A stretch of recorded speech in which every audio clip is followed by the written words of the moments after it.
Hey guys, Mason here. Welcome to the Sweet Spot. I create delicious desserts that you can follow along with at home. The full written recipe and ingredients are always listed in the description box below. While you're down there, if you want to join the family, click that subscribe button and the bell will notify you every time I upload. Today, we're going to make the best ever shortbread cookies. You can dress them up, you can dress them down. They're easily customizable. The options are limitless.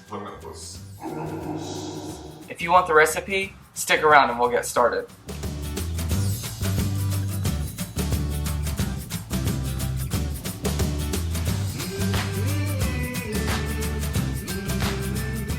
So to get started, we have our simple list of ingredients: flour, powdered sugar, unsalted butter, and vanilla.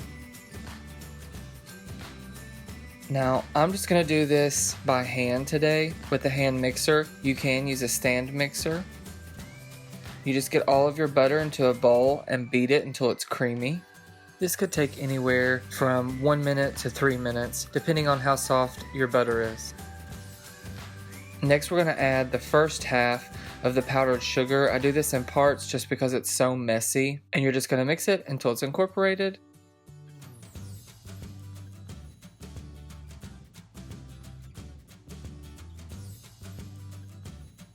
And you want to constantly remember to scrape down the sides to make sure that all the butter is getting incorporated.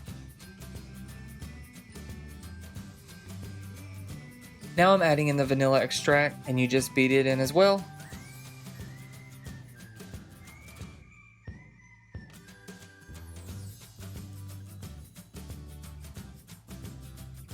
And then adding the last of the dry ingredients, the flour, and I do this in stages as well.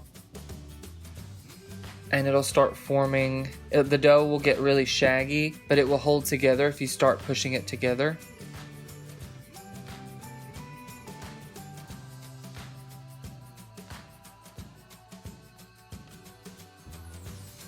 We're just going to dump this out onto a clean surface and begin working it with our hands into a round disc shape.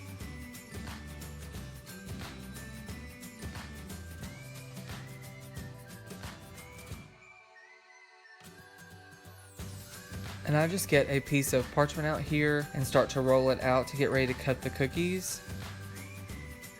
And I realized I hadn't turned on the camera when I was cutting them out initially.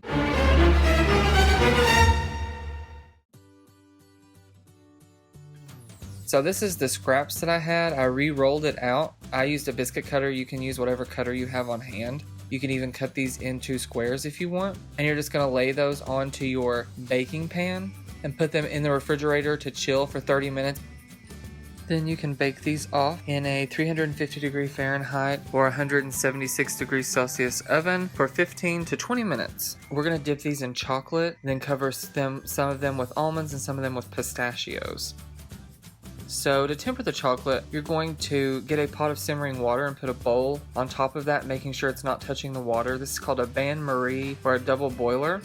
And you're just going to want to melt 2/3 of your chocolate over top of the heat, and then we're going to add the last third of our chocolate to the melted chocolate. This is called seeding, and it just helps it's an easier way to temper the chocolate to keep it from setting up so fast. Now I'm just showing you what you can do with these cookies. The cookies are done, they're out of the oven, they've cooled completely. You can dip them in chocolate, you can leave them plain without anything on them at all. You can even put caramel on these.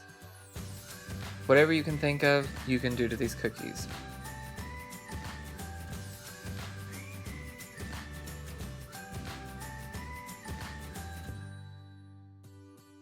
And covered some of them with the crushed up almonds that I have here that I just processed in a food processor, and these pistachios as well. And I'm just sprinkling them over the chocolate.